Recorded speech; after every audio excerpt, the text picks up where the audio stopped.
എങ്ങനെയും അധികാരം പിടിക്കുക എന്നുള്ള തന്ത്രത്തിലാണ് വി.ഡി. സതീശൻ നിൽക്കുന്നത്. അതിനുവേണ്ടി കോടികൾ എറിയും.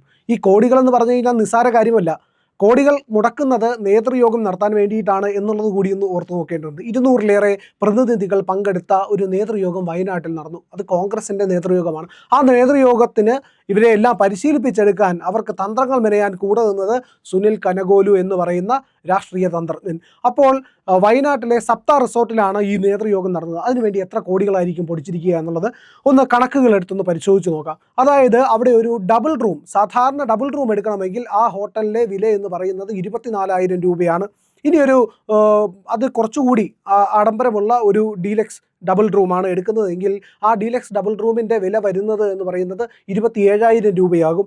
തൊട്ടപ്പുറത്ത് ഒരു സ്യൂട്ട് റൂം എടുക്കണമെങ്കിൽ 40,000-ലേറെ രൂപ അവിടെ കൊടുത്താൽ മാത്രമേ ഒരു സ്യൂട്ട് റൂം അവിടെ കിട്ടുകയുള്ളൂ എന്നുള്ളതാണ്. കോൺഗ്രസ്സുകാർ അവിടെ താമസിച്ച് 2 ദിവസത്തെ വലിയ നേതൃയോഗം നടത്തുന്നു. അവിടെ ഒരു വലിയ ഹാളും അവർ എടുത്തിട്ടുണ്ട്. ഈ ഹാളിനകത്ത് ഏതാണ്ട് 250-ലേറെ പേർക്ക് ഇരിക്കാൻ കഴിയുന്ന വലിയൊരു ഹാളാണ്. ആ ഹാളിൽ ഇരുന്നിട്ടാണ് അവർ കാര്യങ്ങളെല്ലാം ചർച്ച ചെയ്യുന്നത് എന്നുള്ളതാണ്. മിഷൻ 2025 അവർ പൂർത്തിയാക്കി. ആ മിഷൻ 2025 വലിയ വിജയം നേടാൻ കഴിഞ്ഞു എന്നുള്ളതാണ് കോൺഗ്രസിന് ആത്മവിശ്വാസം നൽകുന്ന കാര്യം. തദ്ദേശ സ്വയംഭരണ സ്ഥാപനങ്ങളിലേക്കുള്ള തെരഞ്ഞെടുപ്പിൽ വമ്പിച്ച വിജയം കോൺഗ്രസിന് നേടാനായി എന്ന് പറയുന്നത് നിസ്സാരമായിട്ടുള്ള കാര്യമല്ല. അങ്ങനെയാണെങ്കിൽ, അതായത് സാധാരണഗതിയിൽ തദ്ദേശ സ്വയംഭരണ സ്ഥാപനങ്ങളിൽ വലിയ വേരുള്ള ഇടതുപക്ഷത്തിൻ്റെ കോട്ടകൾ പലതും തന്നെ തകർന്നു വീഴുന്ന അവസ്ഥയും കണ്ടു. തിരുവനന്തപുരം അടക്കം BJPയുടെ കയ്യിലേക്ക് പോവുകയും ചെയ്തു. എന്നാൽ കോൺഗ്രസിൻ്റെ കയ്യിലേക്ക് മറ്റ് പല പ്രദേശങ്ങളും ചെന്നെത്തുകയും ചെയ്തു എന്നുള്ളതാണ് ഇതിനകത്ത് പ്രധാനപ്പെട്ട കാര്യം. അങ്ങനെയെങ്കിൽ നിസ്സാരമല്ല കോൺഗ്രസ് നേടിയിരിക്കുന്ന വിജയം എന്നുള്ളത് കണക്കാക്കാൻ കഴിയും. ഇനി അതിൻ്റെ വെളിച്ചത്തിൽ നിന്നുകൊണ്ടാണ് 2026 നിയമസഭാ തെരഞ്ഞെടുപ്പ് ലക്ഷ്യം വെച്ചുകൊണ്ട് കോൺഗ്രസ് വയനാട്ടിൽ നിന്നുകൊണ്ട് അവരുടെ പ്രദേശം അല്ലെങ്കിൽ ഭാഗ്യസ്ഥാനം എന്ന് പറയാം, അവിടെ നിന്നുകൊണ്ട് അവർ പുതിയ തന്ത്രങ്ങൾ മെനയുന്നത്. ഏറ്റവും കൂടുതൽ വിജയം നേടിയ, ഏറ്റവും വലിയ ഭൂരിപക്ഷത്തിൽ വിജയം നേടിയ ഒരു സ്ഥലം കൂടിയാണ് വയനാട് എന്നുള്ളതാണ്. അതാദ്യം രാഹുൽ ഗാന്ധി ആണെങ്കിലും പിന്നീട് വന്ന പ്രിയങ്ക ഗാന്ധി ആണെങ്കിലും ശരി തന്നെയാണ്. വലിയ ഭൂരിപക്ഷം നേടാനും വമ്പൻ വിജയം നേടാനും അവർക്ക് കഴിഞ്ഞു എന്ന് പറയുന്നത് നിസ്സാരമായിട്ടുള്ള കാര്യമല്ല.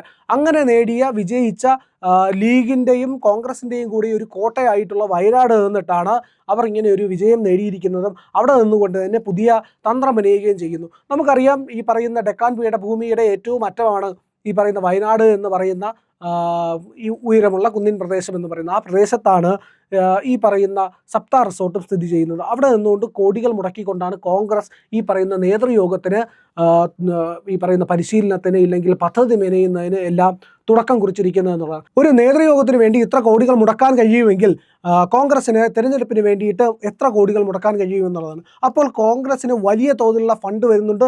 അത് നിസ്സാരമായിട്ടുള്ള തുകയല്ല എന്നുകൂടി നമുക്ക് കണക്കാക്കാൻ കഴിയും. ഈ പറയുന്ന സുൽത്താൻ ബത്തേരിയിലെ പുളവയിലിൽ സ്ഥിതി ചെയ്യുന്ന സപ്ത റിസോർട്ടിൽ ഇങ്ങനെ ഒരു നേതൃയോഗം നടക്കുമ്പോൾ കോൺഗ്രസ് അവിടെ വെച്ച് തന്നെ ഈ പറയുന്ന നിയമസഭാ തെരഞ്ഞെടുപ്പിനെ എങ്ങനെ സമീപിക്കണം, എങ്ങനെ അതിനെ നേരിടണം എന്നുള്ള പദ്ധതികളൊക്കെ തന്നെ തയ്യാറാക്കുകയും ചെയ്യുന്നുണ്ട്. അപ്പോൾ അതിൻ്റെ ആത്മവിശ്വാസത്തിൽ, അതിൻ്റെ പിന്തുണയിൽ നിന്നുകൊണ്ടാണ് സതീശൻ പറയുന്നത് 100 സീറ്റുകൾ UDF നേടുമെന്നുള്ളത്. അങ്ങനെ UDF ഒരു വലിയ വിജയം നേടിക്കഴിഞ്ഞാൽ അവർക്ക് പിന്നെ തിരിഞ്ഞു നോക്കേണ്ടി വരില്ല എന്നുള്ളതാണ് ഇവിടെ ഏറെ പ്രധാനപ്പെട്ട കാര്യം എന്നുള്ളത്. ഈ പറയുന്ന സപ്ത റിസോർട്ടിൽ കോടികൾ മുടക്കി ഇങ്ങനെ നേതൃയോഗം നടത്തുമ്പോൾ സപ്ത റിസോർട്ടിനകത്തുള്ള ചിലവിനെ പറ്റി, അതിൻ്റെ റൂമുകളെ പറ്റിയിട്ടൊക്കെ നമ്മൾ പറഞ്ഞു. ഇനി അവിടുത്തെ ഭക്ഷണത്തിനും അതുപോലെ തന്നെയാണ്. അവിടെ ഭക്ഷണത്തിനുള്ള വില എന്ന് പറയുന്നത് സാധാരണ ഭക്ഷണത്തിൻ്റെ വിലയല്ല, മറിച്ച് 7 സ്റ്റാർ ഹോട്ടലിൽ എത്രയായിരിക്കുമോ വില അത് തന്നെയാണ് അവിടെ ഈടാക്കുന്നതും. ഇനി മറ്റൊരു കാര്യമെന്ന് പറയുന്നത് സകല സൗകര്യങ്ങളുമുള്ള ആഡംബര ലക്ഷറി റിസോർട്ടാണത്. പ്രിയങ്ക ഗാന്ധി വയനാട്ടിൽ വന്നപ്പോഴും അവിടെയാണ് തങ്ങിയത്, രാഹുൽ ഗാന്ധി വന്നപ്പോഴും അവിടെയാണ് തങ്ങിയത്.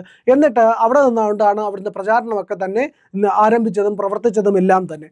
അപ്പോൾ അങ്ങനെ ഒരു വലിയ തോതിലുള്ള ഒരു ആഡംബര റിസോർട്ടാണത് എന്നുള്ളതാണ്. അപ്പോൾ അവിടെ നിന്ന് തുടങ്ങിയ കോൺഗ്രസിൻ്റെ കളി എന്ന് പറഞ്ഞാൽ പണമെറിഞ്ഞ് അധികാരം പിടിക്കുക എന്നുള്ളത് തന്നെയാണെന്ന് നിസ്സംശയം നമുക്ക് പറയാൻ കഴിയും എന്നുള്ളതാണ്. ഈ പറയുന്ന സപ്തയിൽ നിന്ന് തുടങ്ങിയ പദ്ധതികൾക്ക് വലിയ ലക്ഷ്യമുണ്ട് എന്നുള്ളതാണ് KM ഷാജി പറഞ്ഞിരിക്കുന്നു. നമുക്കറിയാം, മുസ്ലിം ലീഗിൻ്റെ നേതാവാണ് പറഞ്ഞിരിക്കുന്നത്, ഞങ്ങൾക്ക് അധികാരം വേണം. KM ഷാജി പറയുകയാണ്, മുസ്ലിം ലീഗിന് അധികാരം കിട്ടണം, മുസ്ലിങ്ങൾക്ക് ഇതുവരെ കിട്ടാതിരുന്ന അവർക്കുള്ള അവകാശങ്ങളെല്ലാം നേടിയെടുക്കാനായിട്ട് ഞങ്ങൾക്ക് അധികാരം വേണമെന്നാണ് KM ഷാജി പറഞ്ഞിരിക്കുന്നത്. എന്തിനു വേണ്ടിയിട്ടാണ് അധികാരം? മുസ്ലിങ്ങളുടെ അവകാശങ്ങൾ, അവർക്ക് കിട്ടേണ്ട ആനുകൂല്യങ്ങൾ ഇവയെല്ലാം നേടിയെടുക്കാൻ വേണ്ടിയിട്ടാണ് എന്ന് പറയുന്നു. അതിന് വേണ്ടിയിട്ട് ലീഗ് മാത്രമാണോ UDFിനോട് ചേർന്നിരിക്കുന്നത്? അല്ല എന്നുള്ളത് സുവ്യക്തമായിട്ടുള്ള കാര്യം. അത് ഇന്നാട്ടിലെ കുഞ്ഞു കുട്ടികൾക്കടക്കം അറിയാവുന്ന കാര്യമാണ്. അവരോടൊപ്പം ചേർന്നിരിക്കുന്ന SDPI ഉണ്ട്, വെൽഫെയർ പാർട്ടിയുണ്ട്, ജമാഅത്തെ ഇസ്ലാമിയുണ്ട്. ഈ പറയുന്ന ഇസ്ലാമിക ശക്തികളെല്ലാം തന്നെ അവരോടൊപ്പം ചേർന്ന് നിൽക്കുന്നു എന്നുള്ളതാണ് ഏറെ പ്രധാനപ്പെട്ട കാര്യം. അങ്ങനെ അവർക്കൊരു അധികാരം പിടിക്കണമെങ്കിൽ കോൺഗ്രസിൻ്റെ മുഖ്യ പാർട്ട്ണറായി വരുന്നത് ലീഗാണ്, പിന്നെ വരുന്നത് വെൽഫെയർ പാർട്ടിയാണ്, പിന്നെ വരുന്നത് ജമാഅത്തെ ഇസ്ലാമി, അത് തന്നെയാണ് വെൽഫെയർ പാർട്ടി, അതിനോടൊപ്പം നിൽക്കുന്ന SDPI ആണ് എന്നുള്ളതാണ്. അപ്പോൾ ഈ നിലപാടുള്ളവർ അധികാരത്തിലേക്ക് എത്തുമ്പോൾ എന്താകും അവസ്ഥ എന്നുള്ളത് കൂടി ഒന്ന് ചിന്തിക്കണം. കഴിഞ്ഞ കുറച്ചു കാലമായിട്ട് റിയൽ എസ്റ്റേറ്റ് ബൂം എന്ന് പറയുന്നത് തകർന്നു കിടക്കുകയാണ്. ഈ പറയുന്ന മുസ്ലിം ലീഗിൻ്റെ പ്രധാനപ്പെട്ട ആൾക്കാർക്കും കോൺഗ്രസിൻ്റെ ഒരു പരിധിവരെയുള്ള പ്രവർത്തകർക്കും നേതാക്കൾക്കും എല്ലാം തന്നെ പ്രധാനപ്പെട്ട വരുമാനം എന്ന് പറയുന്നത് റിയൽ എസ്റ്റേറ്റ് ആണ്. റിയൽ എസ്റ്റേറ്റിനെ ആശ്രയിച്ചാണ് ഇവരുടെ എല്ലാം രാഷ്ട്രീയ പ്രവർത്തനവും ജീവിതവും ഒക്കെ തന്നെ മുന്നോട്ട് പോകുന്നത്. അങ്ങനെയാകുമ്പോൾ തകർന്നു കിടക്കുന്ന റിയൽ എസ്റ്റേറ്റിലേക്ക് വലിയ തോതിൽ ഇൻവെസ്റ്റ്മെൻറ്റ് വരാൻ, അവിടേക്ക് പണം ഇറക്കണമെങ്കിൽ UDF അതിന് അനുകൂലമായിട്ടുള്ള ഒരു സാഹചര്യം ഒരുക്കണം. നിലവിൽ ഉള്ള സ്റ്റാമ്പ് ഡ്യൂട്ടി, ഉയർന്ന സ്റ്റാമ്പ് ഡ്യൂട്ടി അടക്കമുള്ള കാര്യങ്ങൾ ഇക്കാര്യത്തിനകത്ത് വിഘാതമായി നിൽക്കുമ്പോൾ അതിനെ മറികടന്ന് പോകാനായിട്ട് ലീഗിന് പിടിച്ചു നിൽക്കണമെങ്കിൽ, അതിനെ മറികടന്ന് മുന്നോട്ട് പോകാനാവണമെങ്കിൽ UDF അധികാരത്തിൽ വന്നേ മതിയാവുകയുള്ളൂ. കഴിഞ്ഞ 10 വർഷം മാറി നിന്ന ലീഗിന് ഇനിയൊരു 5 വർഷവും കൂടി തങ്ങളുടെ കയ്യിൽ അധികാരമില്ലാതെ വന്നാൽ തകർന്നടിയേണ്ട അവസ്ഥ വരുമെന്നുള്ളതാണ്. നിലവിൽ സ്വർണ്ണത്തിന് കുതിച്ചുയർന്ന വില കൊണ്ട് തന്നെ ഈ പറയുന്ന ഭൂമിയോട് വലിയ താല്പര്യം ഇൻവെസ്റ്റേഴ്സിന് കുറഞ്ഞു നിൽക്കുന്ന സമയമാണ്. എന്നാൽ കയ്യിലുള്ള സ്വർണം വിറ്റ് വസ്തു വാങ്ങിക്കാമെന്ന് പറഞ്ഞു കഴിഞ്ഞാൽ ഉയർന്ന സ്റ്റാമ്പ് ഡ്യൂട്ടി നിലനിൽക്കുന്നതും ഇവർക്ക് തിരിച്ചടിയാണ് എന്നുള്ളതാണ്. അങ്ങനെയെങ്കിൽ UDF അധികാരത്തിൽ വന്ന് സ്റ്റാമ്പ് ഡ്യൂട്ടിയൊക്കെ കുറച്ച് റിയൽ എസ്റ്റേറ്റിന് ഒരു ബൂമൊക്കെ ഉണ്ടായാലല്ലാതെ വലിയ മാറ്റം വരില്ല എന്ന് ഈ പറയുന്ന ഭൂമിയിൽ നിക്ഷേപിച്ചിട്ടുള്ള ആൾക്കാർക്ക് കൃത്യമായിട്ടറിയാം. അതുകൊണ്ടാണ് ഈ പറയുന്ന UDFിനെ എങ്ങനെയും അധികാരത്തിൽ എത്തിക്കാൻ വേണ്ടി സകല ശക്തികളും ഫണ്ട് ചെയ്തുകൊണ്ട് UDFിനെ പിന്തുണയ്ക്കുന്നത് എന്നുള്ളതാണ്. അപ്പോൾ ഈ പറയുന്ന നേതൃയോഗത്തിനകത്ത് പങ്കെടുത്തത് ആരൊക്കെയാണ്? കോർ കമ്മിറ്റി അംഗങ്ങൾ, രാഷ്ട്രീയ കാര്യസമിതി അംഗങ്ങൾ, MP-മാർ, MLA-മാർ, മറ്റ് ജനപ്രതിനിധികൾ, അതുപോലെ തന്നെ KPCC ഭാരവാഹികൾ, വിവിധമായിട്ടുള്ള പോഷക സംഘടനകളുടെ എല്ലാം തന്നെ നേതൃത്വത്തിലിരിക്കുന്നവരും ഈ പറയുന്ന നേതൃയോഗത്തിൽ പങ്കെടുത്തിട്ടുണ്ട്. സുനിൽ കനകോലു എന്ന് പറയുന്ന അധികാരം എങ്ങനെ പിടിക്കണമെന്ന് കൃത്യമായ പദ്ധതി ഉണ്ടാക്കി ഒരു മുന്നണി അല്ലെങ്കിൽ രാഷ്ട്രീയ പാർട്ടിയെ നയിക്കുന്ന ആളുടെ സാന്നിധ്യത്തിലാണ് അവിടെ ഈ പറയുന്ന നേതൃയോഗം നടന്നത് എന്നുള്ളതാണ്. MV ഗോവിന്ദൻ പറഞ്ഞു, ബോംബ് പൊട്ടുന്നത് പോലെ 100 സീറ്റും കോൺഗ്രസ് പൊട്ടുമെന്ന്. ബോംബ് പൊട്ടുന്നതിനോടെ MV ഗോവിന്ദന് ഉപയോഗിക്കാൻ കഴിയുള്ളൂ. കാരണം അവരുടെയൊക്കെ മെയിൻ പരിപാടി എന്ന് പറഞ്ഞു കഴിഞ്ഞാൽ ഈ സാധനം ഉണ്ടാക്കുകയും പൊട്ടിക്കുകയൊക്കെ ചെയ്യുകയാണ്. ഇത് കയ്യിൽ വെച്ച് പൊട്ടിക്കുന്ന അന്തംകമ്മികളുടെയും കൂടെ നാടാണിത് എന്നുള്ളത് മറക്കാതിരിക്കുക. അപ്പോൾ ഇവർക്ക് അത് പടക്കമാകും. അത് ഇവർ കയ്യിൽ വെച്ച് പൊട്ടിക്കുന്ന, ഇല്ലെങ്കിൽ ഇവർ ഉണ്ടാക്കിക്കൊണ്ടിരിക്കുമ്പോൾ പൊട്ടിക്കഴിഞ്ഞാൽ അത് ക്രിസ്മസ് ആഘോഷത്തിലുള്ള പടക്കമാകും. ഇനി AK സെൻറ്ററിന് മുന്നിലാണ് ആരെങ്കിലും പടക്കം പൊട്ടിച്ചതെങ്കിൽ അത് ബോംബാകും. മനസ്സിലായില്ലേ? അപ്പോൾ ഇങ്ങനെയാണ് ഇതിൻ്റെ വീര്യവും ഇല്ലെങ്കിൽ ഇതിൻ്റെ തീവ്രതയും ഒക്കെ അളക്കാനുള്ള സംവിധാനമുണ്ട്. അത് പടക്കത്തിൻ്റെ മാത്രമല്ല, ഇല്ലെങ്കിൽ ബോംബിൻ്റെ മാത്രമല്ല, പീഡനത്തിൻ്റെയും തീവ്രത അളക്കാനുള്ള യന്ത്രം CPM-കാരുടെ ഉണ്ട് എന്നുള്ളത് കേരളത്തിലെ ജനങ്ങൾക്ക് അറിയാവുന്ന കാര്യമാണ്. അത് പ്രധാനമായിട്ടും കൊണ്ടു നടക്കുന്ന ഒരാൾ PK ശ്രീമതി ടീച്ചറും മറ്റൊന്ന് ഈ ബോംബിൻ്റെ തീവ്രതയെ അളക്കുന്ന ആൾ EP ജയരാജനുമാണ് എന്നുള്ളതാണ്. രണ്ടുപേരും ബന്ധുക്കളുമാണ്.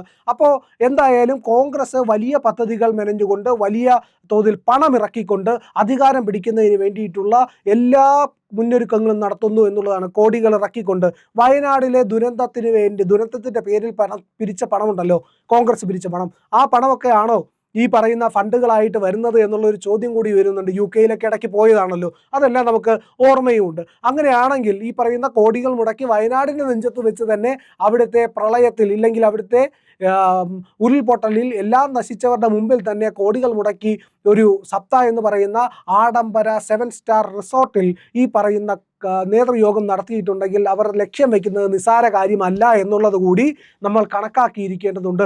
അത്രയേറെ മുന്നൊരുക്കം കോൺഗ്രസ് നടത്തുന്നു അധികാരം പിടിക്കുന്നതിന് വേണ്ടിയിട്ട്. അതാണ് ഇപ്പോൾ കേരളത്തിൽ കണ്ടത്. ഇനി അതിനു വേണ്ടിയിട്ടുള്ള ശ്രമം നടത്തിക്കൊണ്ടിരിക്കും. ഒരു ഭാഗത്ത് CPM-ഉം LDF-ഉം ഒക്കെ ഭഗവാന്റെ സ്വർണ്ണമടക്കം അടിച്ചു മാറ്റിക്കൊണ്ടുപോകുമ്പോൾ ദൈവത്തെ പോലും വെറുതെ വിടില്ലേ എന്ന് പരമോന്നത നീതിപീഠം പോലും ചോദിക്കുന്ന സാഹചര്യത്തിലും എങ്ങനെയാണ് അടുത്തനി അധികാരത്തിൽ വന്നാൽ ഇവരുടെ അവസ്ഥ, അല്ലെങ്കിൽ LDFിൻ്റെ അവസ്ഥ, അവർ അമ്പലം അപ്പാടെ വിഴുങ്ങുമോ എന്നുള്ള ഭയം ജനങ്ങൾക്കുണ്ട്. അതുകൊണ്ട് UDFന് വോട്ട് കുത്തിക്കൊടുത്താൽ എന്താകുമെന്ന് കൂടി ഒന്ന് ചിന്തിക്കേണ്ടതുണ്ട്. വോട്ട് കുത്തിക്കൊടുക്കുന്നത് UDFനാണ് ഇല്ലെങ്കിൽ കോൺഗ്രസിനാണ് എന്നുണ്ടെങ്കിൽ അത് നേരെ ചെന്ന് കിട്ടുക, അതിൻ്റെ അധികാരം ചെന്ന് കിട്ടുക ഈ പറയുന്ന വെൽഫെയർ പാർട്ടിക്കും ജമാഅത്തെ ഇസ്ലാമിക്കും അടക്കമാണ് എന്ന് ഇവിടെ വോട്ട് ചെയ്യുന്ന ഹിന്ദുക്കൾ ഓർത്താൽ അവർക്ക് നല്ലത്. അമ്പലത്തിൽ നിന്ന് അടിച്ചു മാറ്റുന്നവരെക്കാൾ ഭയാനകമായിരിക്കും അമ്പലങ്ങൾക്ക് അടുത്തുകൂടി പോകാൻ പോലും നിങ്ങൾക്ക് കഴിയാൻ പറ്റാത്ത അവസ്ഥ കൊണ്ടെത്തിക്കുന്നവർ എന്നുകൂടി ഓർക്കുക. അങ്ങനെയാണെങ്കിൽ ഏത് വേണം? ഈ പറയുന്ന ജമാഅത്തെ ഇസ്ലാമിയാണ് ബംഗ്ലാദേശിൽ ഹിന്ദുക്കളെ കൂട്ടക്കൊല ചെയ്തുകൊണ്ടിരിക്കുന്നത്, ഹിന്ദുക്കളുടെ വംശഹത്യ നടത്തുന്നത്, ഹിന്ദുക്കളുടെ ക്ഷേത്രങ്ങളടക്കം അടിച്ച് തകർത്ത് നശിപ്പിച്ച് തീയിടുന്നത്. അപ്പോൾ ഇതെല്ലാം മനസ്സിൽ വെച്ചുകൊണ്ട് വേണം നമ്മൾ വോട്ട് ചെയ്യേണ്ടത് എന്നുള്ളതാണ് ഏറെ പ്രധാനപ്പെട്ട കാര്യം. കോൺഗ്രസിനും UDFനും പണമെറിഞ്ഞും ഈ പറയുന്ന ഇലക്ഷനിൽ തിരഞ്ഞെടുപ്പിൽ ജയിക്കുക എന്നുള്ളത് മാത്രമാണ് ലക്ഷ്യം. LDFനാണെങ്കിൽ എന്തും അടിച്ചു മാറ്റി എങ്ങനെയും ജീവിക്കുക എന്നുള്ളതും. അപ്പോൾ ജനമായിട്ടുള്ള നമ്മളാണ് തീരുമാനിക്കേണ്ടത്, ഇവിടുത്തെ ഭൂരിപക്ഷം വരുന്ന ഹിന്ദുക്കളാണ് തീരുമാനിക്കേണ്ടത് എന്ത് വേണമെന്ന്. നാളെ ന്യൂനപക്ഷമായി മാറാതിരിക്കാൻ, വേട്ടയാടപ്പെടാതിരിക്കാൻ നിങ്ങൾ ആലോചിച്ച് തീരുമാനിച്ച് വോട്ടിട്ടില്ലെങ്കിൽ നാളെ അത് നിങ്ങളുടെ ശവപ്പെട്ടിയിലടിക്കുന്ന ഒരു ആണിയായി മാറുമെന്നത് മാത്രം ഓർക്കുക. പ്രിയപ്പെട്ട പ്രേക്ഷകരെ, ഇങ്ങനെ നമുക്ക് വേണ്ടി സംസാരിക്കാൻ നമ്മൾ മാത്രമുള്ള ഒരു ലോകത്താണ് ഇന്ന് ജീവിക്കുന്നത്. മുഖ്യധാരാ മാധ്യമങ്ങൾ പോലും നമ്മുടെ കാര്യം ഇല്ലെങ്കിൽ നമ്മളുടെ താല്പര്യം, നമ്മളുടെ രാഷ്ട്രീയം ഇത് പറഞ്ഞെന്ന് വരില്ല. അപ്പോൾ നിങ്ങൾക്ക് വേണ്ടി സംസാരിക്കുന്ന ഇന്ത്യ ലൈവിനെ പിന്തുണയ്ക്കുക, ഇന്ത്യ ലൈവിൻ്റെ ചാനൽ സബ്സ്ക്രൈബ് ചെയ്യുക, ബെൽ ഐക്കൺ ക്ലിക്ക് ചെയ്യുക. അങ്ങനെയാണ് നിങ്ങളുടെ പിന്തുണ ഞങ്ങൾക്ക് നൽകേണ്ടത്. പ്രിയപ്പെട്ട പ്രേക്ഷകർ, അതുകൊണ്ട് തന്നെ ഇന്ത്യ ലൈവ് സബ്സ്ക്രൈബ് ചെയ്യുക, ഷെയർ ചെയ്യുക, ലൈക്ക് ചെയ്യുക, ബെൽ ബട്ടൺ അമർത്തുക.